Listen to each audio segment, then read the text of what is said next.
far too often the game is governed by self-interest. Yeah. Far too often. It's like a noose around our own neck.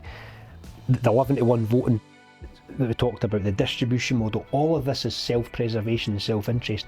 Scottish football needs to be better than that. Yeah. It needs to be better than that. So now that we're here at the top table, we absolutely will stick to our morals and our values. Hello and welcome to Improving Scottish Football. My name is Kieran and today I'm at the Falkirk Stadium talking to CEO Jamie Swinney, who has overseen their rise from League One through to the Premiership, and Jamie is also one of the most progressive voices in Scottish football. We're going to be talking about things like performance schools, academies, the financial distribution of funds throughout Scottish football, and we'll probably end up talking about plastic pitches as well. Please do like, share and comment wherever you're watching or listening, but above all, make sure you subscribe or follow the podcast. I will be forever grateful. Now, Improving Scottish Football is proudly sponsored by Hollis Financial Planning, who are a family-run firm based on Scotland's west coast, but working with clients right across the UK. They help families, business owners and individuals plan for the future using cutting-edge cash flow modelling tools and a wide range of investment options. They're down to earth, easy to talk to, and they genuinely care about helping people make smart financial decisions. Visit hollisfinancialplanning.co.uk to book your free 30-minute discovery call. Jamie, thank you so much for joining me on the pod, and thank you for having me to the Falkirk Stadium. We're sitting in the boardroom, and also I can't help but clock, well, actually quite a lot of silverware to be fair, but there's a couple of really nice big trophies up there in that cabinet. What have we got there? So first and foremost, the one that people would recognise as our championship trophy, our back-to-back title, which was an incredible achievement for a football club to go back-to-back, and that sits proudly there. Although in a strange way, I hope to never see it again after this season, because yes. once we hand it back, if we're not competing for it for a long time, that's fine. There's also the Stirlingshire Cup, which is the second oldest trophy that's still the original trophy in circulation for a competition that's currently being played for.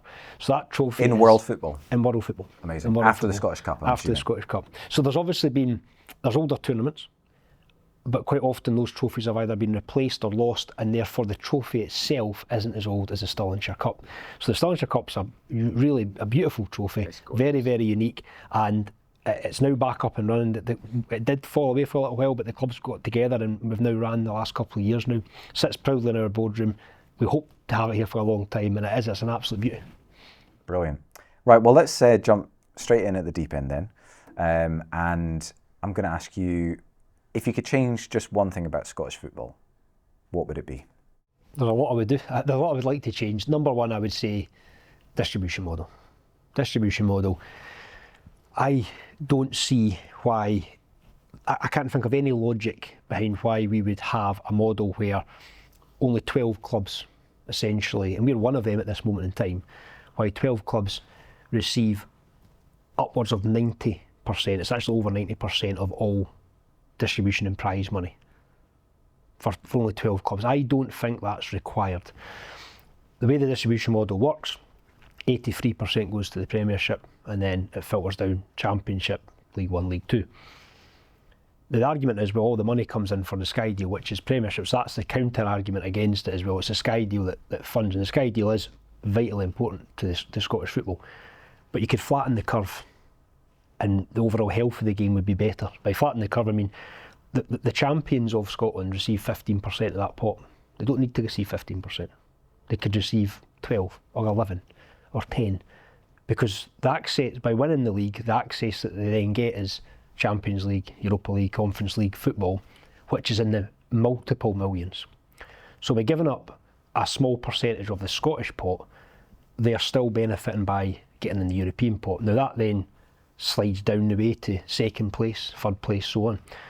So if everybody in the Scottish Premiership gave up a percentage, but starting at the highest from the champions down the way, and everybody got a small slice, you could create a pot of easily £2-4 million that could then filter down to the Championship, League One and League Two, and improve the overall health of the game. And I think that alone you wouldn't see as many clubs in financial difficulty as you currently do. It'd give clubs more long-term foundations to hopefully plan a wee bit further ahead instead of just week to week, month to month. And you might even come up with creative ways to use that money to incentivise clubs to, for example, play young Scottish players. So it might not even necessarily be a direct, you just receive this money, but you could create a pot of money that could benefit the whole game. Now, the reality is the impact on the biggest clubs in the country of giving, as I say, the champions giving up 2 or 3% is minimal, because their turnover is so vast in relation to everybody else that giving up that isn't going to have a massive impact on them. But the impact it would have on a Championship club, a League One or League Two club receiving a percentage of 2, 3 or 4 million is huge. It's absolutely huge. So for me, for as long as we have that system where you've got 83% of the SPFL prize pot, you've got 100% of solidarity funding, because all the Premiership clubs enter the cup competitions later, they automatically get a bigger slice of the cup money as well. So you've got a situation where every single season, significantly more than 90% of the money is going to 12 clubs. Now, we're one of them at this moment in time. I don't think that's right. You mentioned over 90%. Is that also factoring in the European solidarity funds? Yes, so that doesn't include what clubs receive from European football on their own. That's the UEFA Solidarity funding, which it will vary any season because it depends on participation in Champions League, Europa League, etc., how far clubs go. But that's good. That's between 600, I would say, a kind of low end is about £600,000 to the clubs that are not in European group stages, up to 1.2, 1.3 million, depending on how well the Scottish clubs do. Now, the clubs in the group stages don't receive that solidarity funding because they're already getting much more than that from participation in the group stages. So when you add that pot on top of the 83% and the fact that all the teams enter the cup competitions later, it's every year and it well in advance of 90% of the money. For 12 teams when there's 42 in the game, I don't think that's right. So you've obviously taken Falkirk, or seen Falkirk move from League One through the Championship and now up to the Premiership.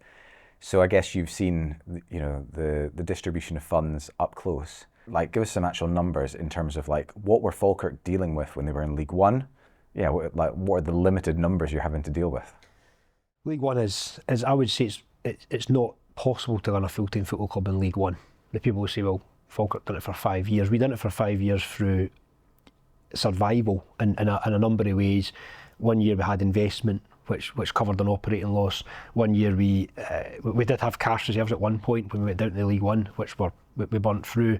We then had, this is before my time, however, by the time I came in, we had burnt through all our cash reserves, burnt through all our investment, and we had to get more investment just to enable the club to stay full time. We then had a Scottish Cup run to the semi-final, which was a saviour, to be honest with you. It allowed us to keep a full-time budget. The year we won the league invincible. If we hadn't beaten the Scottish Cup semi-final that previous year, we would have potentially had to be part-time that year and we wouldn't have been invincible champions. It goes without saying. So in terms of funding, if you look at League One, winning League One, we got £160,000, give or take, for winning League One. Last year for winning the Championship, we got about 780. And this year, if we finish 10th, we'll get in the region of 1.8 million for 10th place. Now, that's a pretty seismic shift. Clearly, that's not the only income that goes up the way, because your overall commercial income goes up every level as well. And again, you're maximising it when you're in the Premiership. You can still get pretty good commercial income in the Championship if you're in the top 3 or 4 in particular. League One is very difficult, very, very difficult. As a full-time club, it's almost impossible. Hence why when we were down there, we were consistently losing money, hemorrhaging money. And even in the lower half of the Championship, it's really, really hard to run a full-time football club in the lower half of the Championship. Really hard. What has been the kind of fundamentals to the success that you guys have had over the last few seasons? Like, what have you fundamentally put in place that's allowed you to move from League One through the Championship, Invincibles, and now doing pretty well on the Prem? It's a very hard question to answer in a short answer, if that makes sense. What would I say are the most important factors? So the club was, I think I said at the time 4 years ago, the club, in my opinion, was broke. It was underperforming in every single area, and I mean every single area. I mean the most obvious was on the park, where everybody can see that the club wasn't, that the players weren't good enough, essentially, without being too disrespectful for a club of our size. And the proof was in the pudding. You know, we finished the year before I came in, we finished 5th in League One. My first year we finished 6th in League One. I mean, so the proof was there on the park that we weren't good enough, but the club was in a really bad place off the park, and there wasn't I'll come on to hopefully talk about where I think we are now, which I think we're overperforming in lots of areas. We were significantly underperforming at the time. The overall, the club had been a 7-year decline as well, so there was a negative momentum, if you want to call it that, where the club was in a really poor place.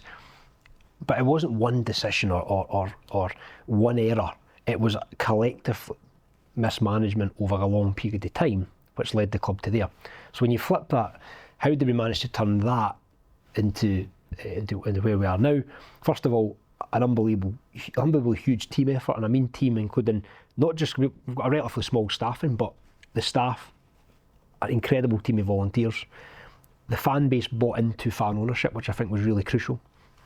We said at the start of when I first came in and the new board came in, we said we will be open and transparent with you.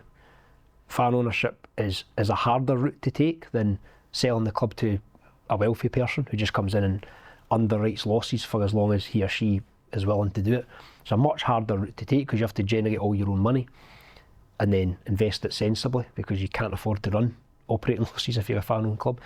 The fans bought into that journey in terms of season tickets, in terms of, you know, everything, gate receipts, sponsors in the local area, fantastic team of sponsors, fantastic number of sponsors. By doing all that at the very beginning to say, we need your support, but what we'll do in return is we'll run the club properly, we'll run the club professionally, and we'll be honest with you, to the point where the year that we won the league invincible, we told the fans and the shareholders, we don't win the league this year, we're part-time next year. Now that's brutal honesty. That is absolute brutal honesty. The thought of Falkirk being part-time for me kept me up at night for a long time, because it would have been an absolute, you know, it really would have been so disappointing, so gut-wrenching for the club to go part-time. And then there's probably no way back from that. What did we get right? I think that honesty and transparency, having your values clear, is important. Hopefully having good leadership in the club in terms of in terms of the board. Myself, we brought John and Paul in, who absolutely have got so much right on the park for us as well. So the leadership in the club between the board, myself and the management team, I think was crucial. So getting the right people in, really crucial. With a high turnover of staff during those troubling times, we replaced the staff with people that we felt we took a lot of time over recruitment in terms of every staff member, and I think we got the right people in. So when you start to get the right people in, you start to have good values, you start to be open and transparent and bring the fans with you. I could see signs maybe 3, 4, 5 months into that where we're beginning to get somewhere, albeit that year we still finished second in the league behind Dunfermline. You know, losing a league to your biggest rivals is never ideal, and it was tough to take. We then play Airdrie in a playoff, and Airdrie players off the park in the playoff. So to carry that forward into what became the invincible season, you have to then keep being consistent. There was fans who would have potentially liked to see us get rid of the management team after our Airdrie playoff, but we knew John and Paul were a top management team, and we knew they could take us absolutely back to the Championship, and we also believed they could take us to the Premiership. What caught us all by surprise how quickly we did it. We didn't quite expect to go back to back, but I think going back to those principles we put in the very beginning, we've been consistent with them all the way through. We will run this club properly. It's your club, it's the fans' club, it's not my club, it's not the board's club, we're all owners. I'm an FSS member, we're all owners of the football club. This club means a lot to a lot of people. And I always knew, one thing I always knew about Falkirk, having spent my whole life going to games and growing up in the town, is one thing I always knew about Falkirk was the potential was always there. Always there in Falkirk. So by the time we got a bit of momentum and we won that invincible season, League One season, the momentum at that point was huge. The recruitment of the people we talked about, and then John and Paul's recruitment of the players that come into there has been phenomenal.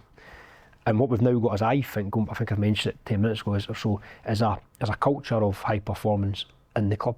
I believe we've now got that, whereas we were underperforming in every area previously, we're probably punching above our weight in a lot of areas and outperforming in a lot of areas. Similar sized clubs and clubs with bigger budgets, etc. That has been a 3 to 4 year journey to get there, but it has been a huge amount of work, but a real collective effort. And are you looking for a new investment? I mean, where does the club kind of go from here? Yes, we believe fan ownership is a really good long-term option for the football club. It protects the football club from take 2 minutes and look out and see what's happened in other clubs in Scotland and England, in Europe, and you will see how quickly selling the club can prove to be a really bad decision. Now, there are examples of success as well, but there's lots and lots of examples of failure when you hand the keys of your football club over to somebody.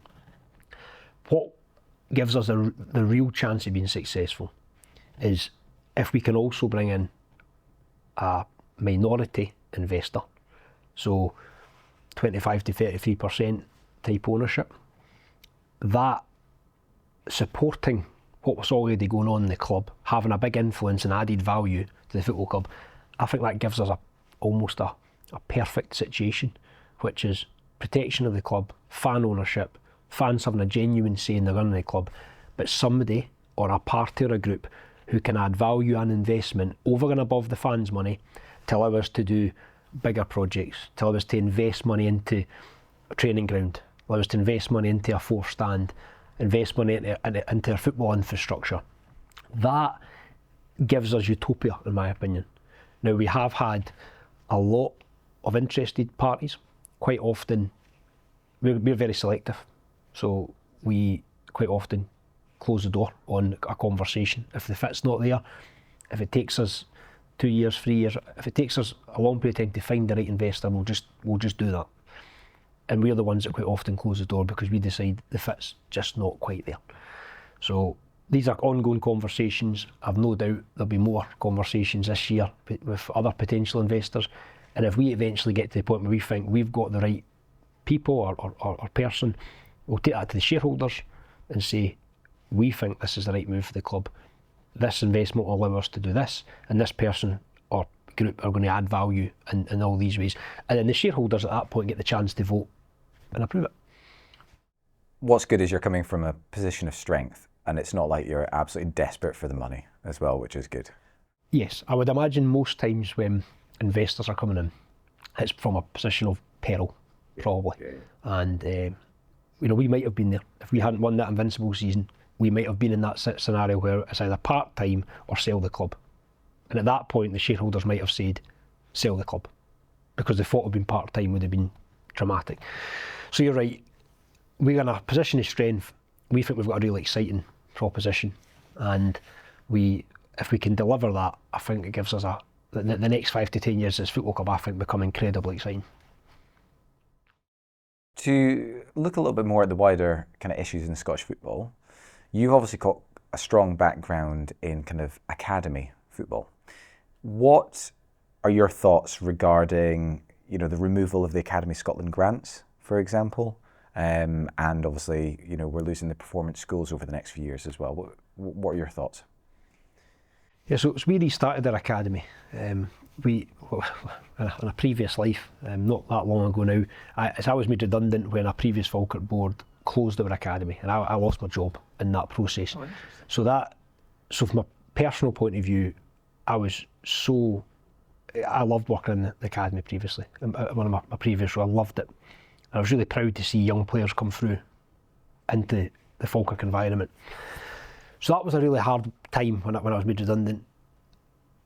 And then when I came back into the club in the chief executive role, both myself and the previous board and the current board, we all believed that restarting the Falkirk Academy was important.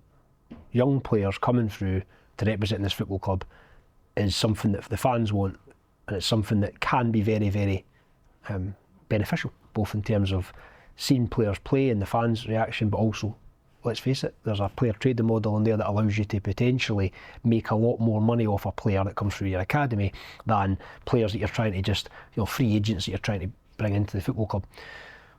So we restarted our academy in the summer there, and now we've got the news in a very short period of time that there's no more grant funding. I'll come on to that in a wee second. The performance schools, I also worked in the performance school. I worked at Graham High Performance School for 4 years coaching.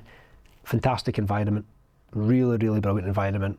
Graham High's, they've got a great model at the school. Ian Ross, who runs the programme, is one of the best coaches I've ever worked with in my life. Really top guy as well. That programme closing is a disappointment, and the Scottish FA closing the performance schools is a disappointment. However, I can see the logic in it, because prior to the performance schools, there wasn't performance schools in Scotland.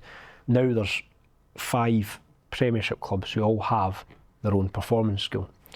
It's likely that some of the current Scottish FA performance schools will get taken over by clubs. So before you know it, you could have 7 or 8 performance schools in Scotland funded and ran by the clubs. Therefore, I think the Scottish FA is probably almost going to serve their purpose in that space. So if that money can be redirected in a better way, it probably makes sense, because then you've already got the performance school network. On Club Academy Scotland grants, this is one I think is going to have certainly a short to medium negative impact on Scottish football, which is when you turn around and you say to let's say Motherwell, Kilmarnock, St Mirren, in particular, I'm going to pick those 3 and the reason being that they're all on the elite level of Club Academy Scotland. So they're investing significant sums of money. They have a lot of strict criteria to meet, which means they've got a staffing team of maybe 10 people, 10 full-time staff. To be told you're now not going to get 125 grand a year for those clubs in particular, I think that's going to be a pretty negative impact. And the further down you come, we would have received a grant for our performance level of 65 grand. That 65 grand is going to mean that we have to find that from somewhere else, or we have to make cuts. So clubs are going to be faced with decisions that's going to essentially reduce contact time with young players. It's going to reduce probably the number of high quality coaches in the game. So I think short to medium term that's going to have a negative impact. I also think there's a missed opportunity. So if you go in the Scottish Premiership, you get solidarity funding, or you play in European group stage football. Therefore, you can afford an academy.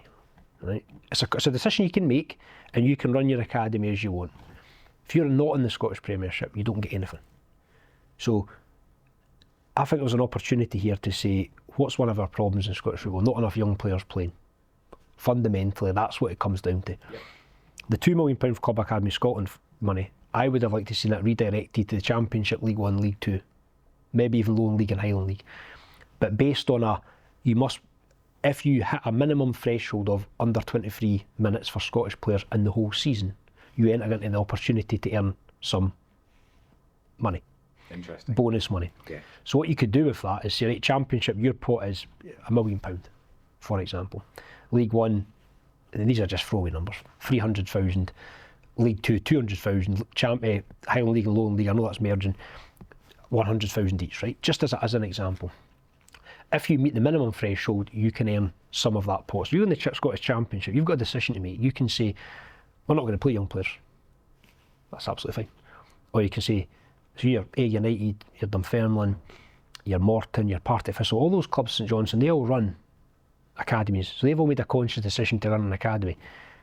For me, there's an opportunity for them to be rewarded. If they then get minutes, and they're the top performing Championship team for under 23 minutes for Scottish players, they get the biggest slice of the pot. For me, that's a proper incentive, but that would filter down to League 1, and you'd have clubs in League 1 chasing that money as well and playing more young Scottish players, clubs in League 2 doing it, and Highland League and Lowland League. Now what that does for Scottish football is actually allows you to, going back to the health of the game, the health of the game is if we can get more minutes into young players and all the levels below the Scottish Premiership, and a lot of these players will be on loan on cooperation agreements, so a lot of them are actually Scottish Premiership signed players. The benefit to the whole game is absolutely huge. The benefit to then the Scottish Premiership is then huge, and then the benefit to the Scottish national team is then huge. And what you've then done is you've managed to have, for a pretty small amount of money, you know, in the grand scheme of things, taking that £2 million and redistributing it down the levels actually could have a massive impact on Scottish football, absolutely massive. And every single club benefits, because once the Scottish national team is performing well and the Scottish teams are performing better in Europe, and there's more young players playing and more young players getting sold on, all that money then circulates through the different ways down through Scottish football. So I think there's a wee missed opportunity there. Nice. Well, I think, pretty much everyone, surely by this stage, acknowledges the massive issue of, the lack of minutes for young Scots, broadly speaking. And I think it either has to be, as you say, incentivised, or there needs to be some sort of rule that's brought in. Criteria. So. And I think criteria is more difficult. To try and get a criteria through, you need, obviously from a voting structure point of view, you need to have a high percentage of votes to get it through. So if you did try and force clubs to play young players, I'm not convinced that you would get it through a voting structure, to be honest with you. Well, talking about voting, let's have a chat about the league reconstruction vote, because you brought that to the table last season. Yep. Kind of, it was maybe springtime, maybe March, April, I think, 2025. Probably. Yep. Now, tell me what happened. So, as a Scottish football fan, I'm probably I think, a fairly high majority, not all, because we're never all going to agree, a fairly high majority that I would like to see bigger leagues in Scotland. Bigger leagues lead to less repetition. They play each other 4 times a season. They also would allow, you take a 14 or a 16 team Premiership, you would have you would be able to plan longer, more long term, because when you don't know what league you're in until the very last minute, it's hard to plan. So you have more chance to plan, more chance to play young players, because managers wouldn't be they'd still be under pressure because it's a high pressure job, but they wouldn't be under as much pressure. So there's a whole lot of reasons why I think a bigger league would be better. So actually when you came to the stadium last year, we played Ayr United actually, and you done the 14-14-14 video. That done really, really well. Lots of people engaged with that, which tells you that there's lots of Scottish football fans actually think a bigger league would be better. Yeah, I couldn't believe how that blew up. That ended up getting over 1 million views. It was incredible. I was like, what? But it just shows you, one, the passion of Scottish football. I mean, there's a reason why we're the highest, highest per capita supported league in Europe, right? The passion is as good as you'll ever find. But what it also showed is that people like that idea. Now, whether it was exactly that format and structure, or whether there was people have their own ideas on whether it's a 14 or a 16 or whatever. However, what was really interesting was, so I decided to take it upon myself to speak to some other clubs to see, what did people think of that? Did you see the video? What did you think of it? And what I was quite encouraged by at one point was quite a number of clubs, including some Premiership clubs, said, we like the idea of a bigger league. I'd always been of the opinion that there wasn't that appetite in the Scottish Premiership. So I phoned the SPFL to ask, at the competitions working group, which I sit on along with about 10, 11 other clubs, I said, would there be an opportunity to at least bring it to the table? Knowing how difficult this is, knowing that the chances of actually making it happen are probably slim, if not zero. However, why not? Bring it to the table. Competition working group's got a good mix of different clubs, have a chat around it. And actually I was quite pleased that the SPFL agreed. They actually said, well, we've not talked about this for a while. The competition working group's a good starting point. If there's appetite in the competition working group, we can then start to go broader. And eventually, if it was to get a lot of traction, it could go to a vote. But clearly would be quite far down the line. Unfortunately, what became apparent quite quickly is that the biggest clubs in the country don't want to see a bigger Scottish Premiership, and that's where it fell down. Because going back to the voting structure, you need to have, and this is where we really have, scored a massive own goal, and I mean collectively the clubs voting for a voting structure of 11-1 is, you ask one thing I would change in Scottish football, if a distribution model is one, the voting structure should be completely ripped up and started again. 11-1 stops any meaningful change from ever happening. So unfortunately, it became very clear that there wasn't an appetite from the bigger clubs in particular. There was appetite from some other Scottish Premiership clubs, and certainly further down the pyramid there's absolute appetite for bigger leagues, but there's not from the biggest clubs, and therefore you're never going to get 11-1 vote, so you're never ever going to get change in the Scottish Premiership. And unfortunately, as negative as that sounds, that's just the reality of who we are.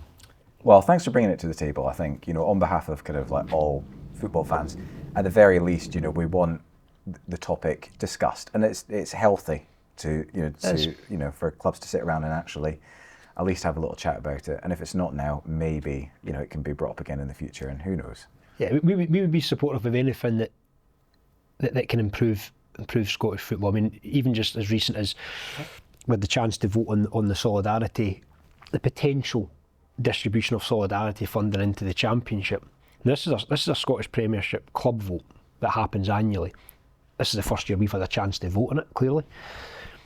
We voted in favour of distributing money to the Championship because that's absolutely the right thing for Scottish football. Now, unfortunately, last year the Premiership clubs voted against it, so there was no money went to the Scottish Championship. Although I don't know the outcome of the vote this year, my fear would be that it probably is the same again. But we fundamentally will try and do what we can. We're not a big enough club to influence all of Scottish football, but when we're in the Scottish Premiership, we therefore do have higher voting rights in terms of things like solidarity, where we get a vote on that. We will vote in favour of doing things that we can for Scottish football, and we believe there's an area that we could do something to make Scottish football better. Sticking with the kind of voting situ, when we last spoke about a year ago, we had a little chat about plastic pitches, another hot topic that everyone loves to have an opinion on. You guys were awarded an extra year on yours. How did that come about? First of all, what we say is interesting is you hear, or you've seen it for so many years now, you never see a good game on plastic. You know, I've spent the last 3 to 4 years watching some absolutely incredible games of football out there, so that's just an absolute myth. It's about the style of play that a manager chooses to adopt, and we've got a manager that plays good football. So regardless of your views on plastic pitches, where our frustration came with the vote was it was essentially a unilateral decision made by 12 clubs to say you just need to get rid of them, but with no support to clubs that had invested in plastic pitches, that had looked after our pitch in terms of maintenance, did spend money on it every year to try and make sure it would stay at its very best that we possibly could, to just flick a switch one day and say, no, you just need to go and put a grass pitch in. The cost to Falkirk Football Club for doing that, if you look at not only the installation of the pitch, but the move to a training ground, is probably circa £1.5 million. Now, we 2-3 years ago were almost going part-time. We do not have that money, not have access to that money, we don't have anybody who can give us that money. So one of our points that we made at the time, along with, I coordinated a group of 7 clubs, where we kind of essentially were a little group of artificial pitch clubs, and we went to the SPFL to raise our concerns for sport integrity first and foremost. How, if a club can't finance a grass pitch, but they go in the playoffs in the Scottish Championship, the Scottish Premiership, how negative a situation is that a club can't get promoted because they can't afford to put their club into debt to go to the Scottish Premiership? So there's a sporting part there. There was also the way the vote was constructed. It was only a Premiership vote, which shouldn't have been the case. That should have been a full 42 club vote. It's a big thing that impacts all clubs, not just 12 clubs at that one point in time. You only in the season potentially Scottish Premiership for 1 year. You can come back out it. So to give 12 clubs that vote was wrong. However, where we got to with the SPFL, and we are grateful for this, is through dialogue, through some heated debate, and arbitration was on the table. We got to the point where we reached a level of compromise where the SPFL have granted us an extra year on our pitch. What that does is gives us another year to try and find the money, to raise the money through our own reserves, through other financing options. We've also got the opportunity to, the SPFL advance us some of our own prize pot money further down the line that we can call upon that early. So it's money we would be getting anyway. It's not extra money. We're not taking more money out of the pot, but it's our own money that we could have earlier to help us finance that pitch. Because what we don't want is a situation where we have to go into debt and serious levels of debt to try and do that. So in the end, it was a process that we were involved in for a number of months. It wasn't just us. There was other clubs involved in that process, and we tried our very best to make sure that there was at least some form of fairness. Now, I still don't think it's fair, but at least there was a level of compromise reached. Livingston have now got another year. Livingston put a brand new pitch in exactly the same as ours. Now, the last Livingston pitch wasn't good. It was a poor pitch. I don't imagine there's been anybody complaining about Livingston pitch this year, because it's very, very good. Oh, it looks so much better. It's very, very good. Yeah, so when you put down an MX Fibre elite pitch, which is what we've got and what Livingston have got as well, Airdrie, Queen of the South, you put down first of all the best pitch you can, which they are Champions League compliant, and if you look after it correctly, it can be a very good pitch. So Livingston's got another year as well, which is correct, absolutely correct for Scottish football. We will put our grass pitch down in a year and a half's time, and therefore we've accepted the decision. Now we move on. We appreciate there's a level of compromise being reached, and it was worth doing, because at least we've given ourselves a fighting chance of affording that pitch now without a blanket, you must put it in this summer regardless. Good stuff. Jamie, I think that's kind of drawing the podcast to a close, but before we do draw it to a close, is there anything that you would like to add, anything you want to say? Any other major topics I haven't brought up? Yeah, going back to that, what's good for Scottish football and improving Scottish football, we hosted the Scottish Football Collective, which is a group of supporters from a variety of clubs, big and small, around the country, who have got together to try and see what they can do to try and make the overall game better. Mm-hmm. And what I was really encouraged about is we hosted a night where we allowed them to come in and essentially have their night in the Kevin McAllister stand at the Falkirk Stadium. And what was really encouraging is about 12 clubs in the room, and all different groups of ultras talking to each other, talking about shared areas that they could work together on. That's almost unheard of in Scottish football. Scottish football fans coming together to help to work with each other is almost unheard of, right? And there was rivalries in that room as well. And our Gate 20, our ultras have been fantastic. They were in the room as well. And some of the topics that they've brought forward, we're encouraged by, and we would support. So take something like the £25 cap on away tickets. We would absolutely, we would be in favour of this. That can't be seen as anything other than a good thing for Scottish football.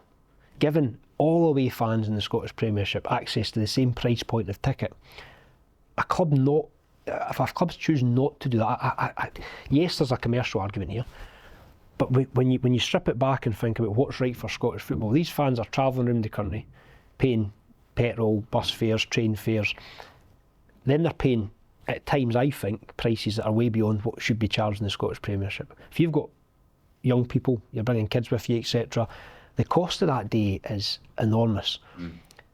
So one of the things that they've put forward is an idea of a £25 price cap. These are the kind of things that I believe that Scottish football should be. We should be able to look at that and say, actually, that's right. That's a good thing for Scottish football. We'd be supportive of it for lots of reasons, but we don't want our fans getting charged more than £25.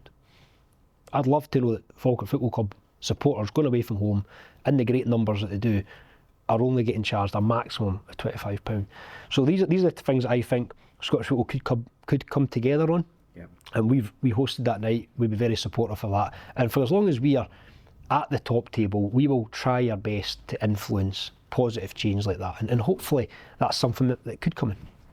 So even now you're one of the Premiership big boys, you've still got that attitude of, well, I guess you still know where you came from, right? That Championship and League One kind of philosophy. Yeah, so I've been, prior to my time at Falkirk, I was at Stennismuir, so I've seen all the leagues. I've seen part-time football, I've seen League Two, League One, Championship, Premiership. We need to, far too often, the game is governed by self-interest. Yeah. Far too often. It's like a noose around our own neck. The 11-to-1 voting seat that we talked about, the distribution model, all of this is self-preservation and self-interest. Scottish football needs to be better than that. Yeah. It needs to be better than that.